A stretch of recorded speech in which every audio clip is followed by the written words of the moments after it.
Well, hello again. It's Wednesday, July 13th, 2022. And today we had the CPI numbers come out, the Consumer Price Index. Isn't that what it is? Consumer Price Index? I think that's what it stands for, but it's basically your inflation numbers for the month, year over year, from last June to this June. I think the numbers run. Anyway, it was 9.1%. 9.1%. When you dig in, you look at fuel almost doubled for your vehicle. Food is up over more than that. We all feel it, and all these numbers just validate it. But to me, it almost seems too low.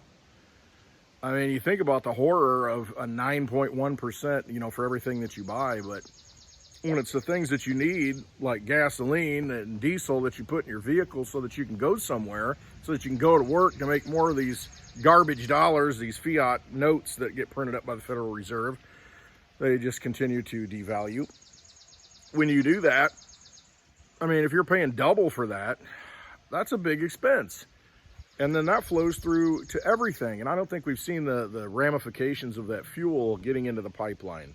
Now, what we're seeing, though, and this is an interesting situation that we're seeing, we may be topping out on the fuel prices and the gasoline, because it gets to a point and people just cut back. People just stop. I'm not going to go to the store twice a week. I'm going to just go once a week or once every 2 weeks and stock up. And so you're going to see people start making moves like that, or evaluating, is it worth having that job at, 20 miles away when I get paid minimum wage? And you decide, what, it's not even worth it. I'm going to take a job over here somewhere or find a job closer where I can walk to it. So I think you hit a cap at some point. You can keep raising the price and say the supply chain could just tighten up and the price could go to $8 a gallon. But at some point, people just aren't going to drive. People just are going to cut back, and you're going to start getting a glut of supply. Well, the price will have to come down then. I have a feeling we might be there. It could get worse, yeah, but if nobody's buying the fuel, or fewer people are buying the fuel, then the cost has got to come down, at some point. Otherwise, it just sits and you do nothing with it. That's no good. But you're seeing pinches and other things. I had to get my digibug fixed. My 2000 Beetle with 290,000 miles on it.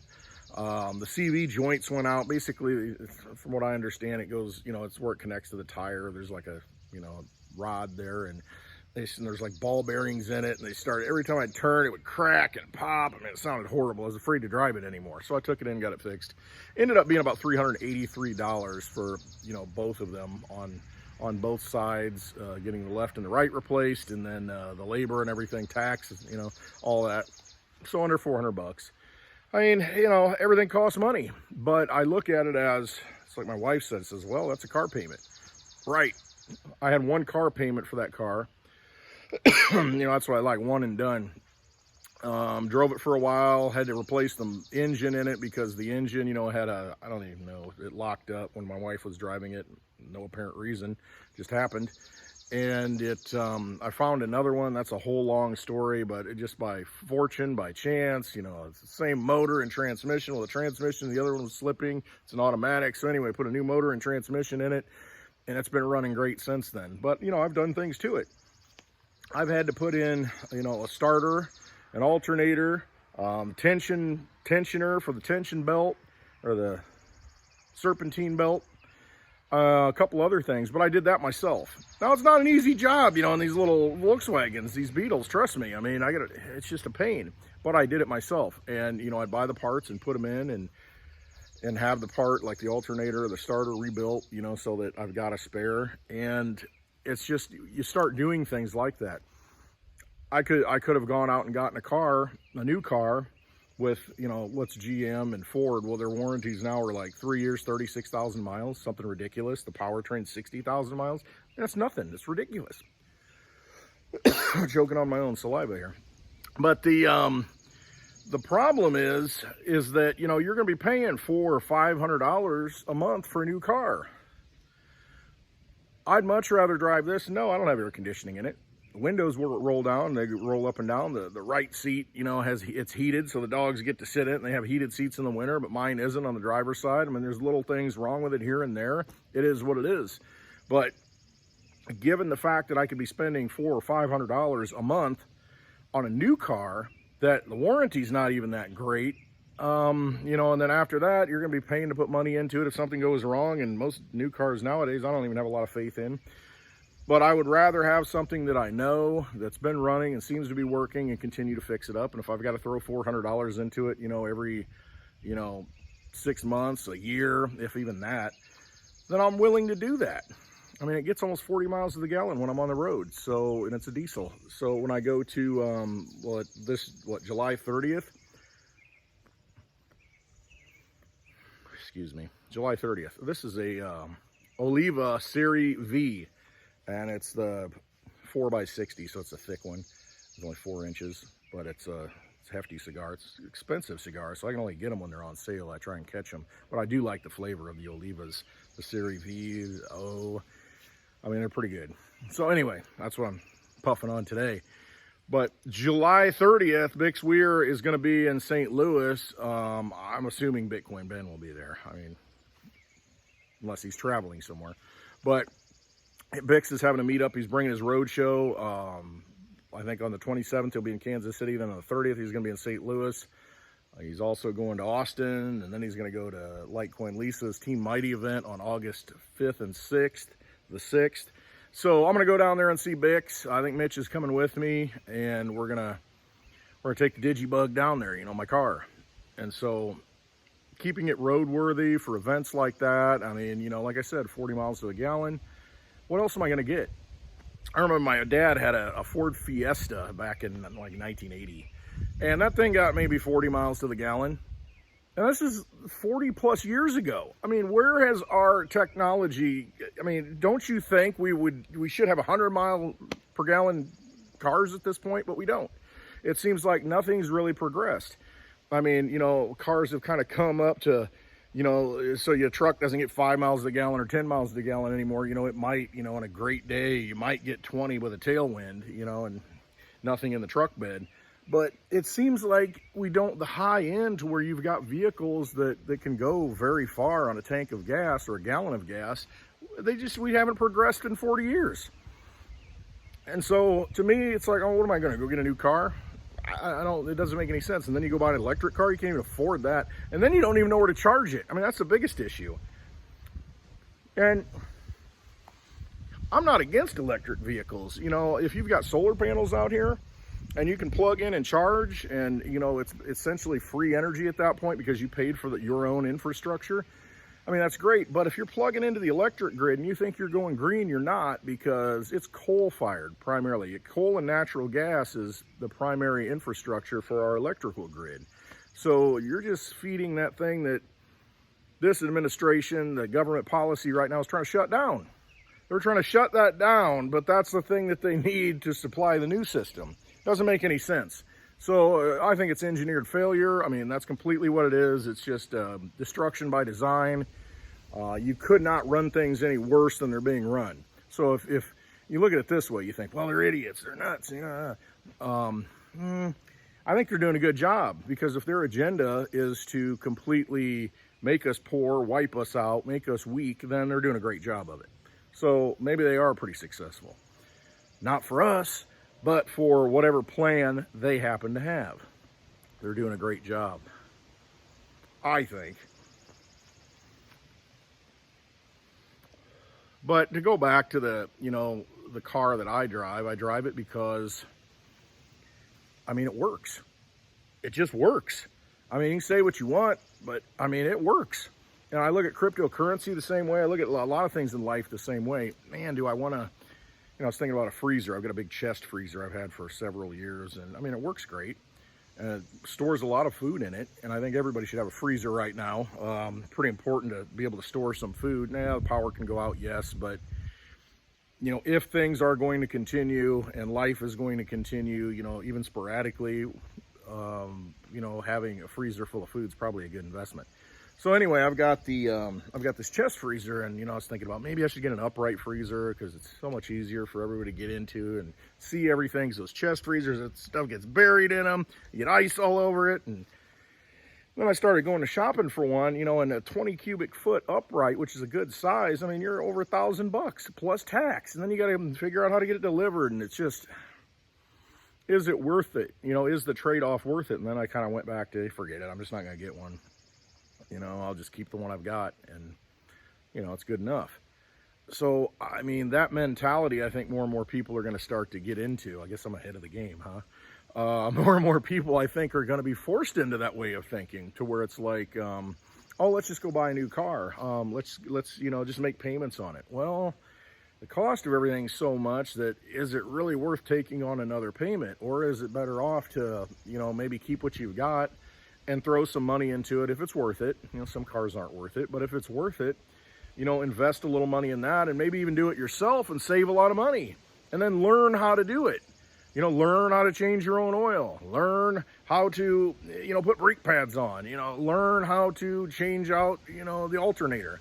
I mean, you get into some bigger jobs, but it's nothing you can't do. I mean, you go out and watch your YouTube videos. That's what I do. And, okay, this guy's done this and this and this, and I look at it and say, well, I can do that. Or in the case of the, what I just had fixed on the Digibug, I'm like, you know what? Man's got to know his limitations. I don't have a lift, hard to get under it. It's just easier to take it to somebody down the road and have them do it. And you know what? It's worth it. I had it back, it's running, he's a good guy. I went to grade school with him. And so, thank you, John. I appreciate it. It's good to find those people, those connections locally, rather than taking it to the dealership, and you really get hammered. So, and then you support local businesses and local people, and I don't know. There's a lot of things we can do. I got to keep puffing on it because I always let the darn thing go out when I'm talking. There's a lot of things we can do to, mitigate what we're going through right now and what we're going to have to go through. And as I said with my car, it's like, it's pretty dependable. I'm willing to put a little money in it. I don't care what people think. It's just, we've got to let go, I think, of all the pretense, all of the, I'm worried about what the neighbor thinks. I'm worried about this person, that person. The only person you're obligated to be loyal to is yourself. You got to look at yourself, look inside yourself. And, if you're not happy, living the way you're living because you're living for somebody else, then you're just not living a happy life. Kind of makes sense, circuitously, the logic. But, if you're not happy, you're not going to put out happiness in the world. So why be miserable and live your life for, the expectations of somebody else? You're happy driving a 2000 Digibug that, it doesn't look the greatest, got some rust on it, but if it runs, get you to a meetup to where you can meet like-minded people. July 30th, go check out roadtoruta.com, and that's, I'll be there, get some tickets to that event. I think they're $25. I mean, totally worth it. I went last year in Phoenix, or it was this year? This year in Phoenix, and last year in Phoenix. Met a lot of people, really cool people. I mean, really freedom-oriented people. Very important to meet each other and build those relationships and, those friendships and have a contact. And it's just, we've got to build these networks out.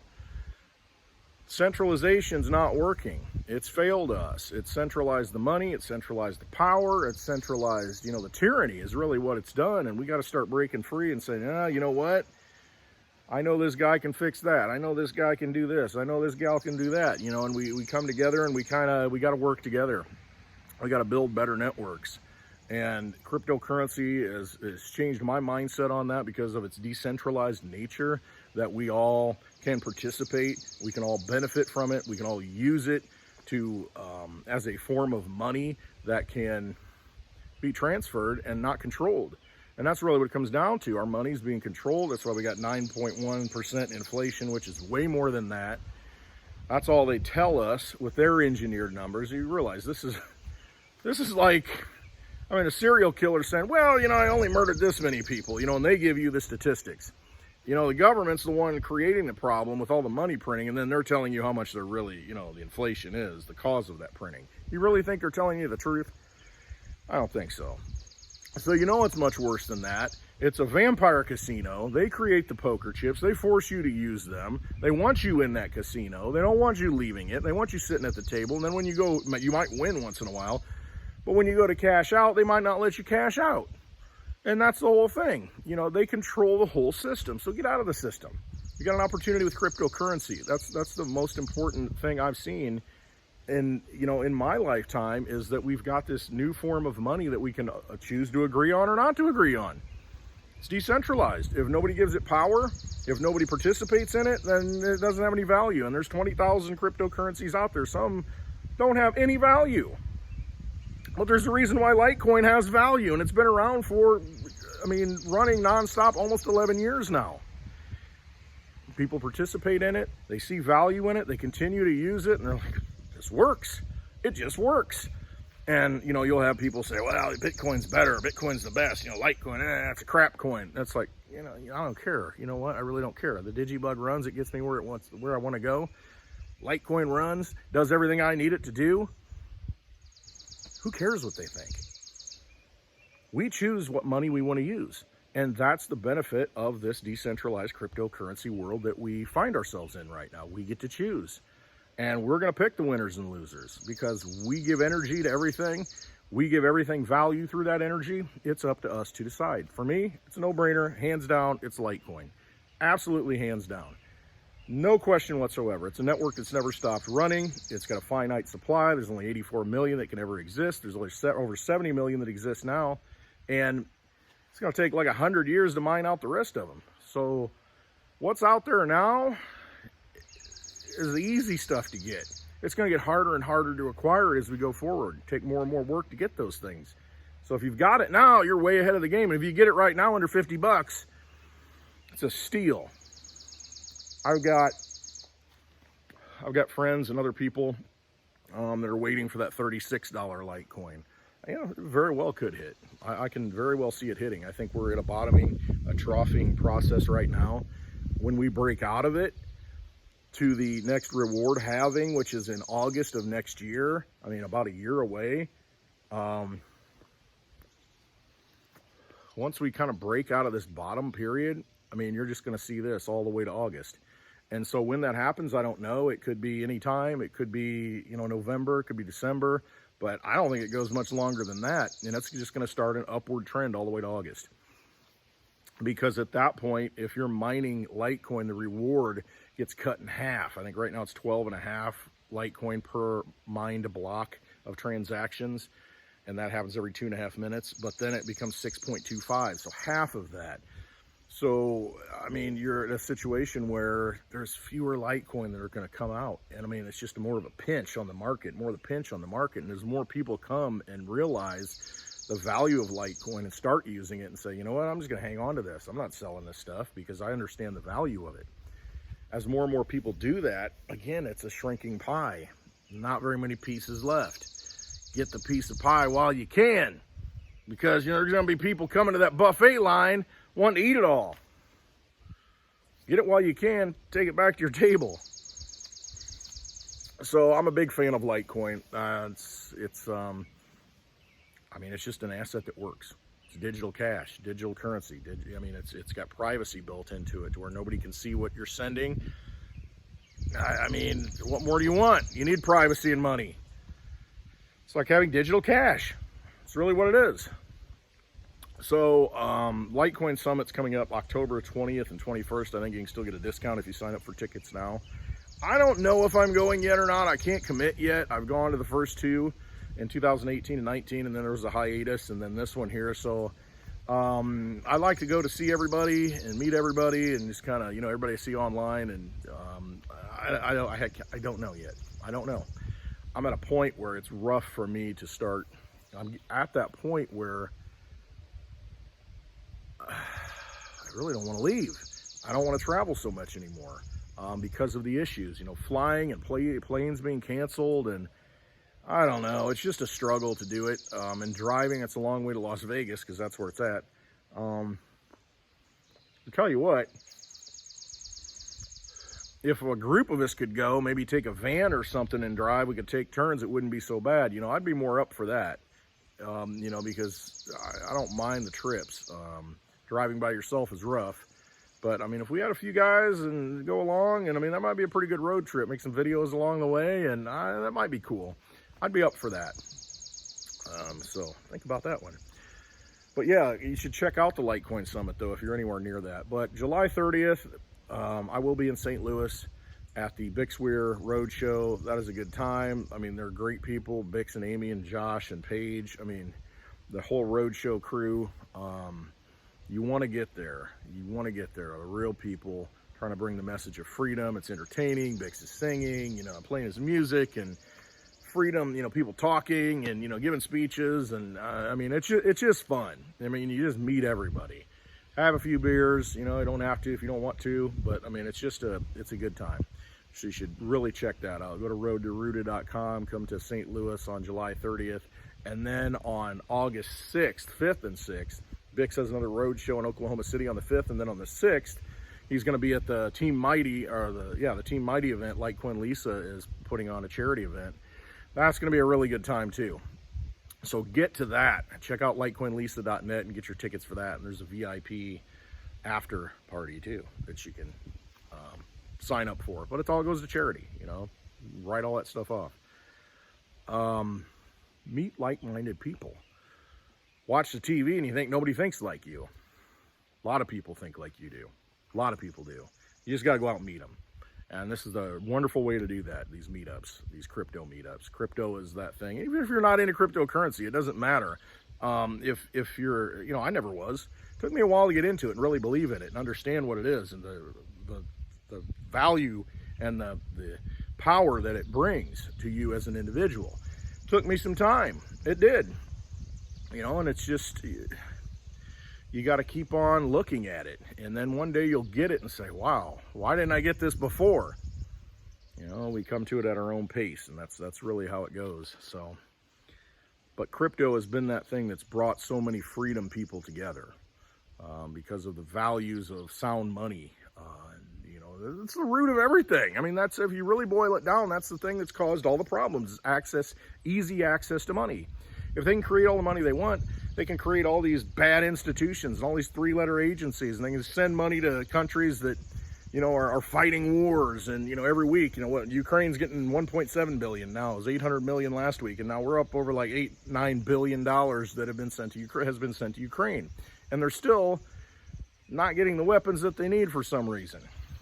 Where's that money going? Does it really matter? Because they can just create it out of nowhere. They can give it to anybody they want. They can have pallets full of cash, you know, dropped in Iran.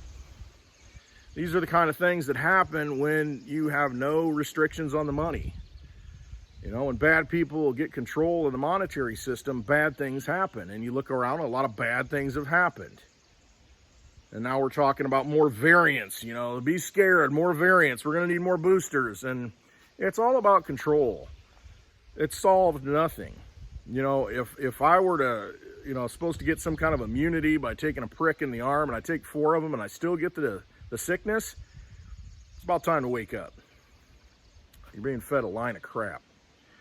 So anyway, get to these meetups. I just want to thank you all for watching. Hopefully you got something out of this. Overall, more than anything, the most important thing is to always trust yourself. I mean, always trust your instincts. You know better than anybody else. Always trust yourself. So if you feel like you should be doing something, you probably ought to start really looking into it really hard. There's something telling you inside. Just trust yourself. Trust your gut. Trust your instincts. That's the most important thing. All right. Love you all. Hope you have a wonderful Wednesday. And, you know, check out those meetups. Roadtorooted.com and litecoinlisa.net. And, you know, get to those places. It's very important. And I hope to see you in St. Louis, July 30th. All right. Love you all. Trust yourselves. Have a wonderful day.